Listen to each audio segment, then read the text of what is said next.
When the sons of God were captivated by the beauty of earthly women, a forbidden union was born.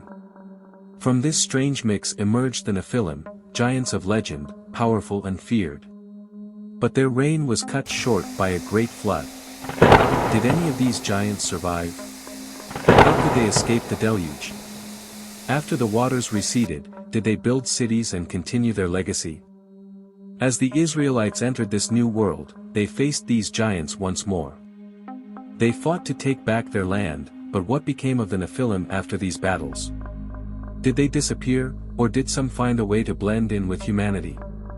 Join us on a journey to uncover the truth about the Nephilim. Are their descendants still among us today? What secrets do they hold? Get ready for an eye-opening exploration of a hidden past and the giants that once walked our earth. If you enjoyed this video and want to see more content like this, don't forget to subscribe and hit the notification bell. Your support helps us grow and brings you more amazing stories. The origins of the Nephilim are rooted in a brief yet compelling passage found in Genesis 6 verses 1 to 4. This text introduces the Nephilim amidst a time when humanity was multiplying on the earth. The passage recounts that the sons of God observed the beauty of the daughters of men and chose to take wives from them. This union led to the birth of the Nephilim, described as the mighty men who were of old, the men of renown. The term sons of God has sparked extensive debate regarding its interpretation. One prominent view suggests that these sons of God were fallen angels who descended from heaven to engage with human women. This perspective is supported by various ancient texts, including the Book of Enoch, which elaborates on this narrative. The notion of angels taking human form and procreating with mortal women introduces a fascinating dynamic of divine beings mingling with humanity, resulting in the Nephilim. Another interpretation posits that the sons of God represented the godly descendants of Seth, while the daughters of men symbolized the ungodly lineage of Cain. This perspective suggests that the intermarriage between these two lines led to moral compromise, influencing the characteristics and behavior of the Nephilim. The Nephilim are often depicted as formidable beings, imbued with strength and power. Their description of mighty men alludes to their prowess as warriors, suggesting that they were not just physically imposing but also influential figures in their society. The biblical text, however, leaves many questions unanswered regarding their specific characteristics, behavior, and societal roles, allowing for a variety of interpretations and imaginative reconstructions. The ambiguity surrounding the Nephilim has led to rich folklore and legend throughout history. Some traditions describe them as heroic figures, while others emphasize their potential for violence and chaos. This duality reflects the complexities of their existence, embodying both the grandeur and the danger inherent in their nature. The significance of the Nephilim in Genesis 6 extends beyond their physical attributes. Their existence is intertwined with the broader narrative of human history and divine interaction. The passage not only marks their introduction but also serves as a backdrop to the moral climate of the time. Genesis 6 verse 5 states, "The Lord saw that the wickedness of humankind was great in the earth and that every inclination of the thoughts of their hearts was only evil continually." While the Nephilim are not explicitly linked to this wickedness in the text, their origins hint at the consequences of the intermingling of divine beings with humanity. This merging of realms suggests themes of transgression, morality, and the complexity of human nature. To deepen our understanding of the Nephilim, we turn to the Book of Enoch, an ancient text that offers a more expansive narrative surrounding their origins and significance. Although it is not included in the canonical Bible, the Book of Enoch has had a profound influence on Jewish and early Christian thought. In the Book of Enoch, the Watchers, a group of angels, descend to earth and take human wives, resulting in the birth of the Nephilim. These angels are portrayed as imparting forbidden knowledge to humanity, teaching them various arts and sciences, which adds layers to the Nephilim's identity. They are not merely physical giants but also symbols of the complex interplay between divine knowledge and human agency. The Nephilim are depicted as giants who consumed the resources of the earth, leading to widespread violence and chaos. This portrayal emphasizes their dual nature as both powerful and destructive. The narrative suggests that their existence was not only a result of divine and human interaction but also indicative of the broader human condition, one marked by a yearning for power, knowledge, and the consequences that arise from such desires. The Nephilim, described as giants in both the Bible and the Book of Enoch, represent two sides of a coin. While they are known for their incredible strength and skills, they are also shown to be sources of violence and chaos. This dual nature raises important questions about power and its effects on humanity. One of the most notable features of the Nephilim is their enormous appetite for the earth's resources. In the Book of Enoch, these giants are depicted as beings who consume everything around them. This aspect highlights their excessive nature, symbolizing how greed can lead to destruction. The Nephilim's relentless hunger for resources serves as a metaphor for human greed. Their behavior reflects how a desire for more can lead to environmental damage and social problems. This portrayal encourages us to think about our own actions and how our desires can impact the world around us. As the Nephilim gained power, they became known for creating violence and disorder. Their strength allowed them to rule through fear and intimidation, which led to many negative consequences. The presence of the Nephilim likely sparked conflicts among different groups. Their might would have led to battles over territory and resources, contributing to a culture of aggression. This ongoing violence shows how power can disturb peace and harmony in communities. The chaos brought on by the Nephilim's actions could weaken moral values among people. The Book of Enoch suggests that their influence encouraged individuals to engage in violent and immoral behaviors. This shift in values shows how the presence of powerful beings can lead to a breakdown in ethics and community bonds. The Nephilim's actions had left a significant mark on the world, eroding moral values and community bonds. As God saw the extent of the corruption and recognized that it was not just the actions of humanity that led to this state of affairs but also the monstrous influence of the Nephilim. Their presence symbolized a blend of physical strength and moral failure, which distorted the natural order of life. Faced with such overwhelming depravity, God decided that the only way to restore balance was through a great cleansing. The flood was not merely a punishment, it was a necessary step to bring about a new beginning. God decided to bring the great flood. One of the primary goals of the flood was to remove the Nephilim from the earth. By unleashing the waters, God aimed to eliminate these giants who had caused so much destruction. Their removal was seen as essential for restoring order and peace. In addition to targeting the Nephilim, the flood sought to purge humanity of its evil.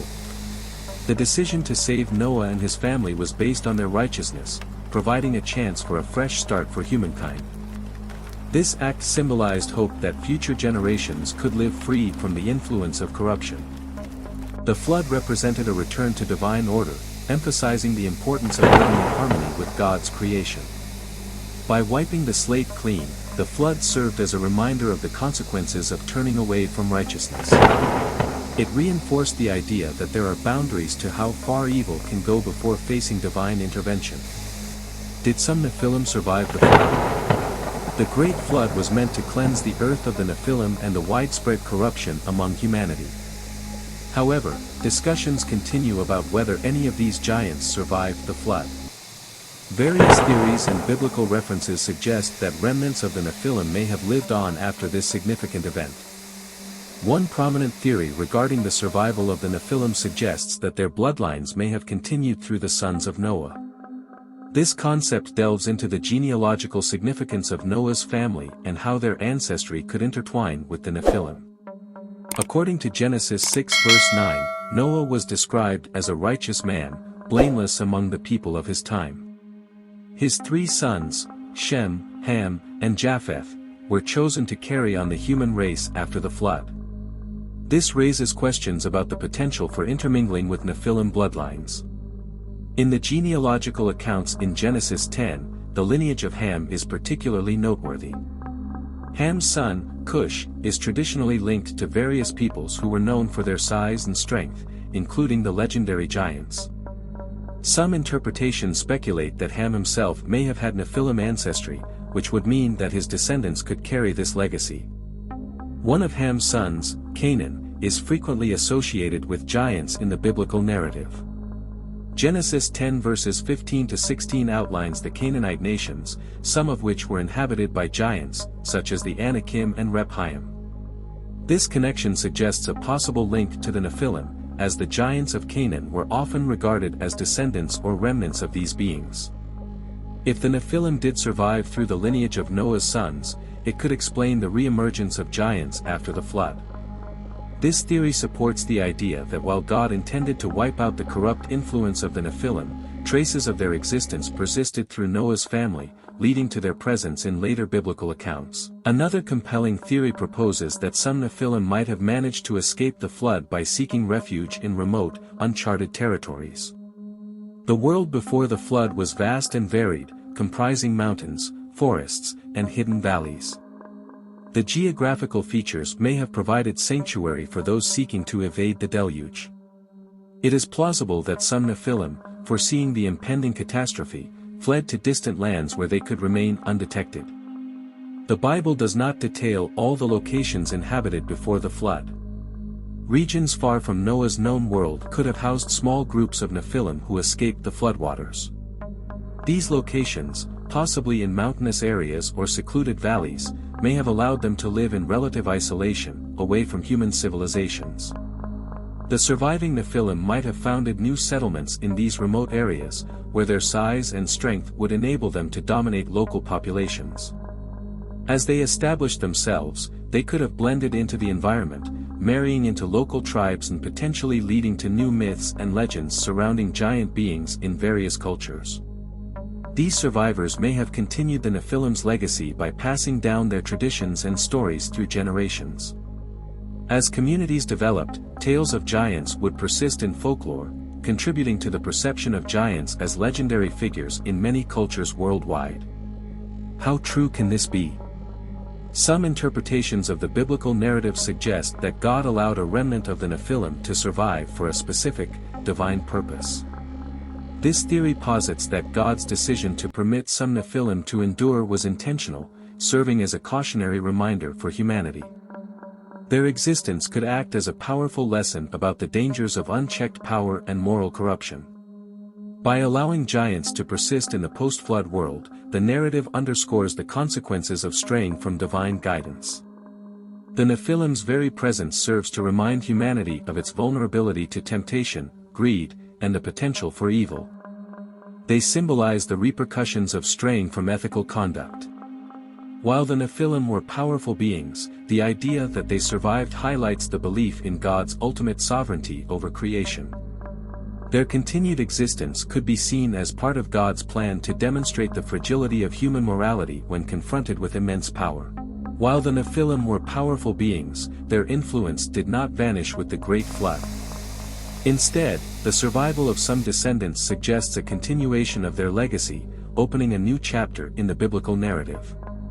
After the Great Flood, some cities were documented to have been founded by Nephilim or their descendants. Hebron.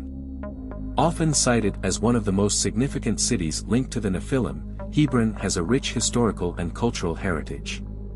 The Bible describes it as being established before the Egyptian city of Zoan and suggests it was inhabited by giants, specifically the Anakim. In Numbers 13:22, the Israelite spies note that Hebron was built 7 years before Zoan in Egypt, emphasizing its ancient roots.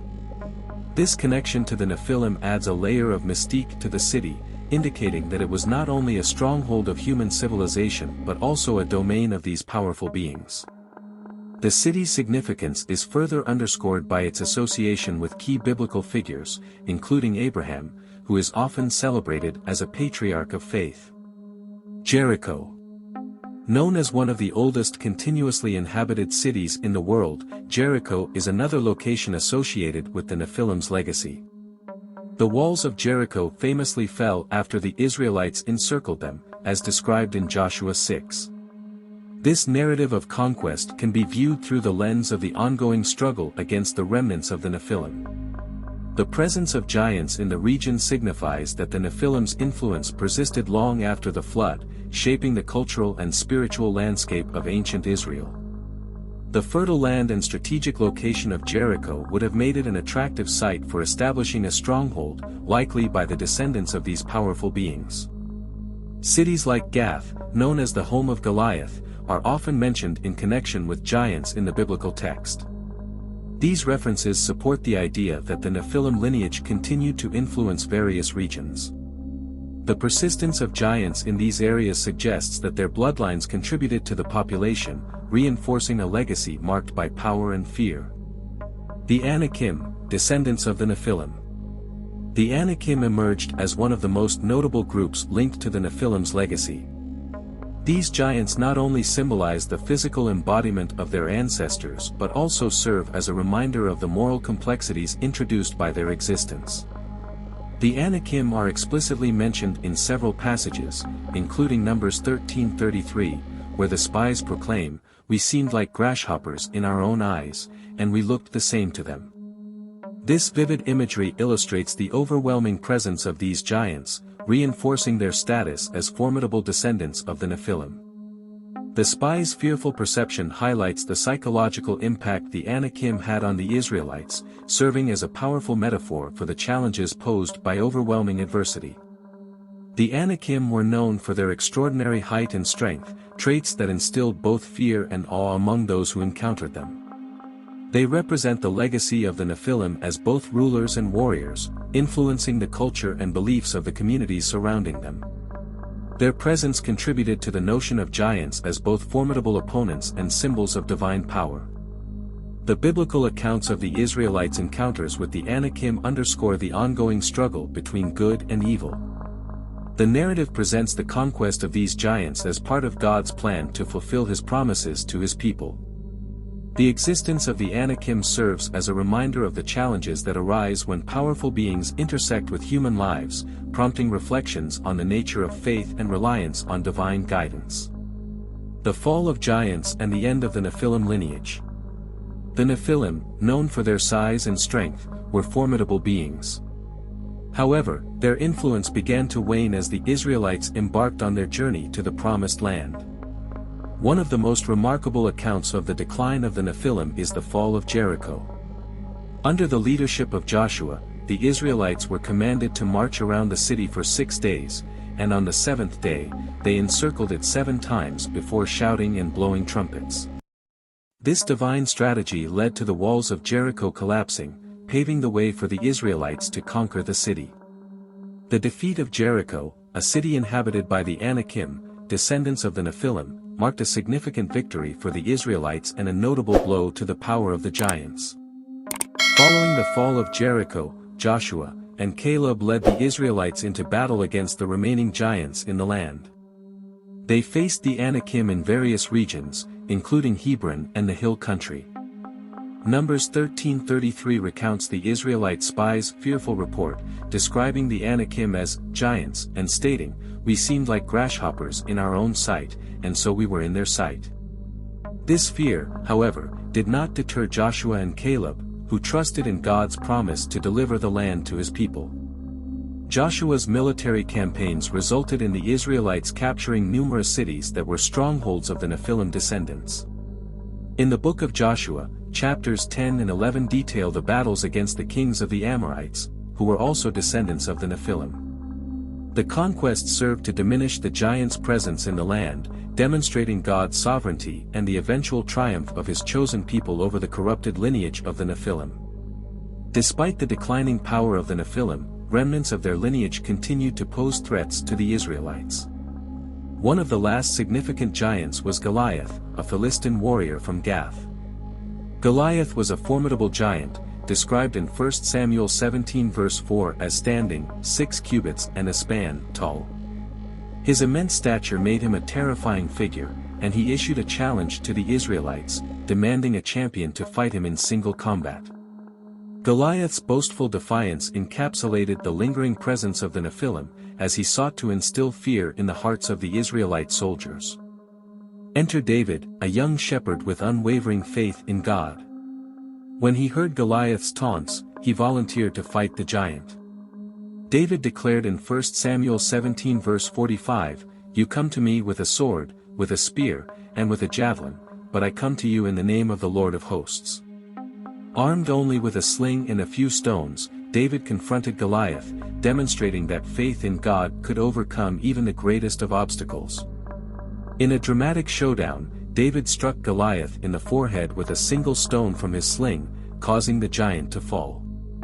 He then used Goliath's sword to behead him, signaling not only a personal victory but also the symbolic end of the Nephilim lineage. This moment marked a significant turning point in the battle against the giants, illustrating that even the most intimidating foes could be defeated through faith and divine support. The narrative of Goliath does not end with his defeat. He had brothers and descendants who also posed threats to the Israelites. In 2 Samuel 21 verses 16 to 17, Ishbi-benob, one of Goliath's brothers, attempted to kill David during a later battle. However, David's nephew Abishai intervened and killed Ishbi-benob, illustrating that while Goliath had fallen, the challenge posed by the giants persisted. Other giants, such as Saph and another brother of Goliath, were also mentioned in the biblical accounts, showing that remnants of the Nephilim lineage continued to exist. The Israelites faced additional battles against these giants, but with God's guidance, they were ultimately able to vanquish them. The gradual extermination of the Nephilim lineage through these battles reflects the broader theme of divine justice and the triumph of good over evil. The fall of giants like Goliath signifies the gradual decline of the Nephilim lineage and the triumph of God's chosen people over corrupt forces. Thank you for watching. If you found this video helpful, please subscribe and give it a thumbs up. Your support inspires us to keep creating amazing content. We can't wait to see you in the next